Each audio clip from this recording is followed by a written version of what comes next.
የሩበን አሞሪም ቅያሬዎች ውጤት አስጠብቆ ከመውጣት አንፃር ጥቅማቸው እየታየ አይደለም እየተባለ ነው። በዌስትሃሙ ጨዋታም ሆነ ከዛ በፊት በነበሩት ጨዋታዎች ላይ ይሄ ነገር እየታየ ቀጥሏል።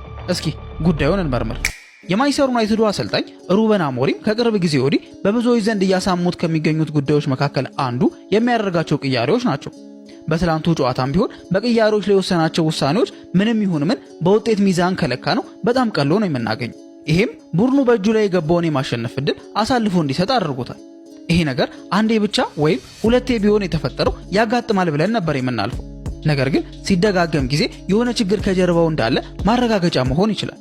የሩበን አሞሪም ዩናይትድ ከዚህ በፊት በነበሩት ጨዋታዎች ላይ ይሄን ስህተት ደጋግሞ ሰርቶታል። ባለፈው ወር ራሱ ከኖቲንግሃም ፎረስት እና ቶተንሃም ጋር በነበረው ጨዋታ በተመሳሳይ መልኩ ጨዋታውን መርቶ ጀምሮ ከዛ ግን ጎሎችን አስተናግሮ በእጁ የገባውን ዕድል አሳልፎ ሲሰጥ ተመልክተነዋል። ይሄ ብቻ አይደለም። ባሳለፍነው ኦገስት ወር ራሱ ወደ ክራቨን ኮቴጅ ተጉዞ 1-0 ሲመራ ቆይቶ 1-1 በመሆን ድጋሚ እጁ ውስጥ የገባውን ዕድል አሳልፎ በመስጠት ነጥብ ተጋርቶ ወጥቷል። በአጠቃላይ በዚህ ሲዝን ጨዋታዎችን እየመራ ቆይቶ 8 ነጥቦችን ጥሏል።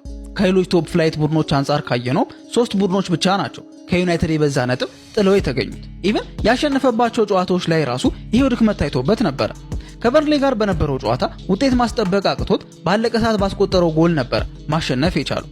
ይህንኑ መንገድ ወደ አንፊልድ ተጉዞ በተመሳሳይ መልኩ ደግሞታል። በሰፊ ጎል ልዩነት ያሸነፈው ብራይተንን ራሱ ወደ መጨረሻ አካባቢ ተቸግሮ ነበር ያሸነፈው።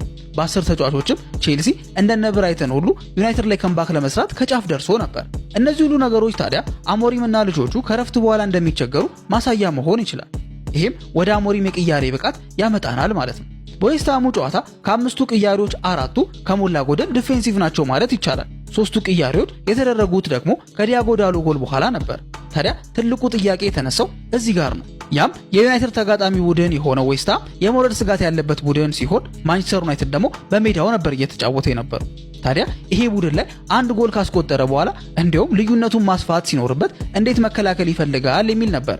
መከላከል እንኳን ቢፈልግ የኡጋርቴ ቅያሬ ትልቅ ጥያቄን አስነስቷል። ምክንያቱም ፉልሃም ጎል ያስቆጠረው እሱ ተቀይሮ ከገባ በኋላ ነበር። ቼልሲ፣ ሊቨርፑልና ብራይተንም ቢሆኑ ጎል ያገኙት ከሱ በኋላ ነበር። ቶተንሃምም እንደዚሁ። በአጠቃላይ ዩናይትድ ላይ ከገቡት 23 ጎሎች 14ቱ ኡጋርቴ ሜዳ ውስጥ ነበር። ያው መረሳት የሌለበት ነገር ግን ጥፋቱን ሁሉ ኡጋርቴ ላይ መለጠፍ ትክክል አይደለም። ነገር ግን የአሞሪም ቅያሬ ውጤት ከማስጠበቅ አንጻር ደካማ ነው የሚለው ሐሳብ ውስጥ መካተት ግን ይችላል። የእናንተ ሐሳብ ግን ምንድነው?